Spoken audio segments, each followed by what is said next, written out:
What's up, everybody? I'm here with my latest project. I'm in the Coronado neighborhood of Phoenix, Arizona. This is a historical neighborhood, and I want you guys to check out our first historical flip. Come check it out.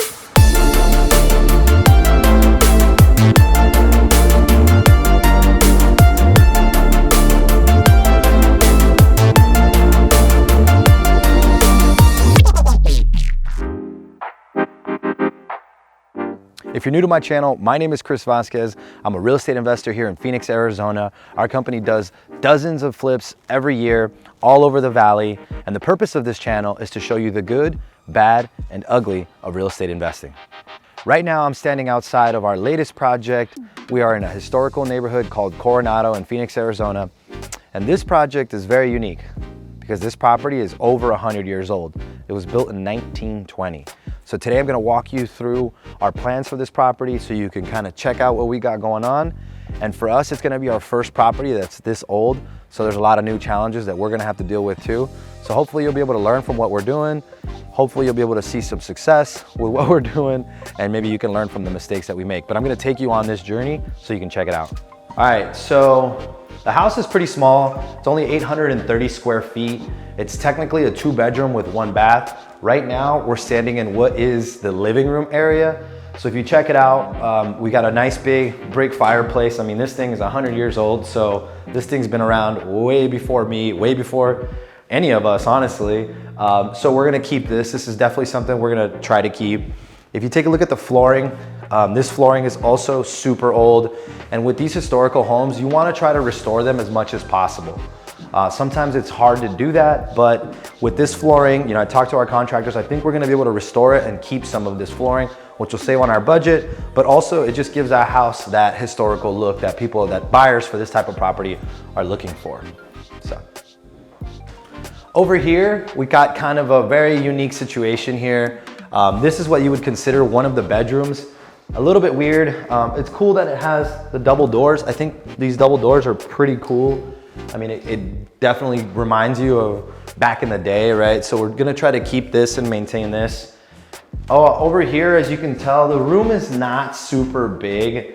It's pretty small. It's actually kind of a longer room than wider. So it's a little bit of a unique bedroom, but what we're gonna try to do over here on this side is we're gonna try to frame that up to give it a legit closet and just to give it more of a real bedroom feel to it. It's got a lot of windows in here, so right now we have the blinds up, but when these are gone, it'll get a lot of natural light in here, and I think it could look great. Somebody could use it as a bedroom or an office space den area. So now let's talk about a little bit about what we're planning to do with the property. We're heading into the kitchen area. As you can see here, we have this kind of entryway into the kitchen. So come check it out, and we'll give you some ideas of what we're thinking here.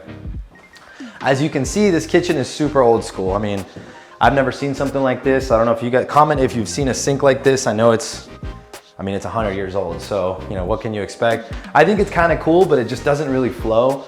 What we're trying to do with this property is try to keep the historical integrity, but we also have to try to optimize the floor plan to make sure the end buyer has a product that they feel comfortable with. And the way this feels now, I mean, these cabinets are super old. It's just really not very functional. So our responsibility with this, our main objective and our goal is to try to turn this into a more functional kitchen, something a little bit more modern, where you still get that old school feel, back in the day feel, but you get yourself a little bit of a modern amenity in your kitchen. So our plan here with this is going to be to push this kitchen back. So luckily this is not a load-bearing wall. So we're gonna be able to push this kitchen back a bit, and then we're gonna be able to drop new cabinets in here, new sink, and we're also gonna try to move the stove from where it is now onto this side.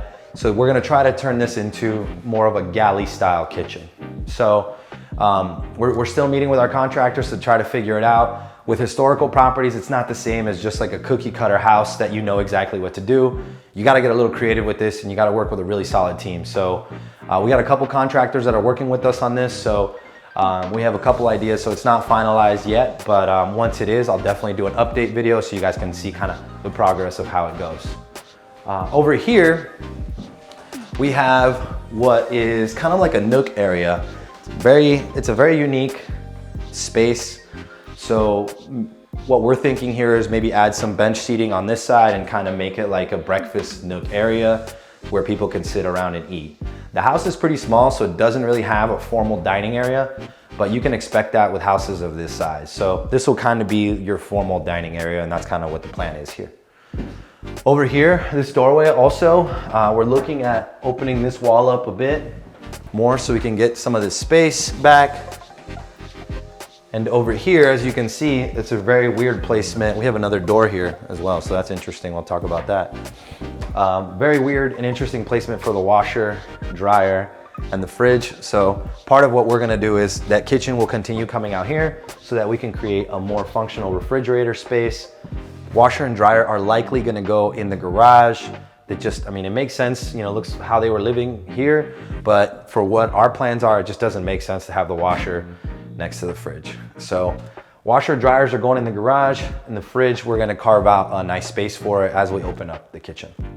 Another unique thing about this property is, check this out, it's got 2 front doors.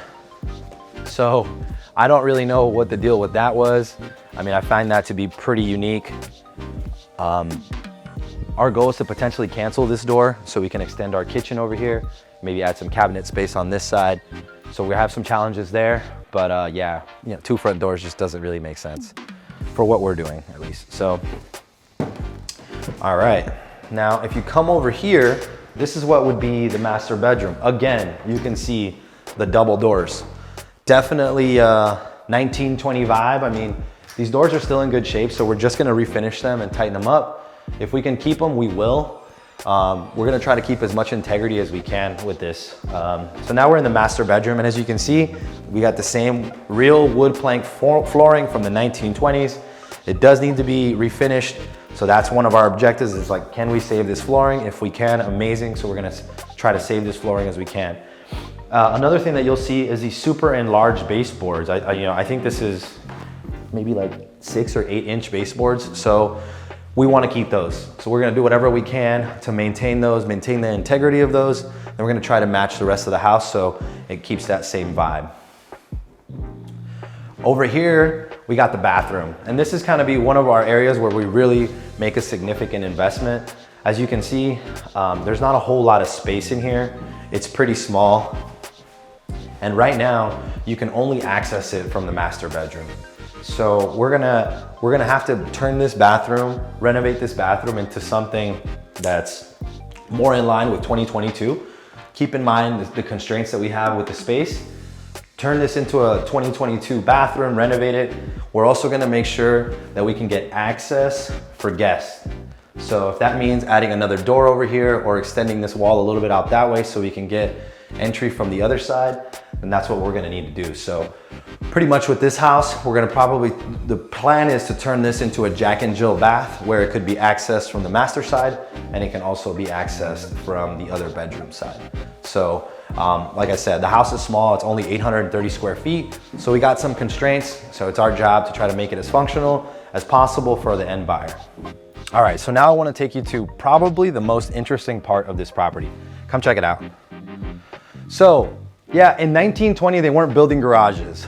We all know that. But this property does have a garage. It's pretty unique. It's one of the only houses in the neighborhood that actually has a 1-car garage. So we look at that as a potential selling point. You still get your historical vibes, but you also get the convenience of having a garage. Now, the other thing that was very unique about this property is that it actually has a basement or a cellar. And that's very uncommon in Arizona. So we're really surprised when we found out that it had it. So right now I'm gonna take you guys down there so you can check it out. We got some interesting ideas with what we can do with the space, but come check it out. All right, so as you can see, we have a basement. It's not very big, it's about 100 square feet. I think it's like 10 by 10, but it's an additional 100 square feet that we did not account for. Obviously we have the 830 square feet up there, and then we got another additional 100 square feet here. So I don't know if it works as a bedroom, but I think this could work as a game room, maybe a studio, office space. I mean, it's already here, so we're gonna tighten it up, try to make it as nice as possible with the limitations that we have here. But I think there's some value here, and I think it works as a game room, poker room. I mean, maybe even a wine room. You know, there's a bunch of options that we have with this one. So we're just gonna finish it up, drywall it, trim baseboard, make sure we get all the electrical in here, try to get some ventilation in here, and that's kind of what we're gonna do to it. We're gonna drop a door in as well, and we're gonna make sure that we drop the railings coming down. So that's kind of our plan here with that. This is gonna be a super interesting project. I'd love to take you guys on with the journey on this one, because it's gonna be my first one, so I'm definitely gonna be learning. You guys get to learn with me. Now I wanna talk a little bit about how we found this deal, how we were able to source this deal. This is a major key for when you're in real estate investment. You really make a lot of the money in the follow-up. We've been in touch with this owner for about a year. So we were talking to this owner back in 2021, at the beginning of 2021. We reached out to them via text message to see if they're interested in selling. They showed some interest, but they weren't able to commit. We were consistently staying in touch with them every month, multiple touch points every month. And in December of 2021, they finally got back to us and said, hey, I think we're ready to sell. So that's a big shout out to our acquisitions manager, Rick, for doing the follow-up and putting in the work, which allowed us to get this opportunity. So major key when you're in real estate investment, you make your money in the follow-up. There's so much money to be made in the follow-up, so don't forget about that.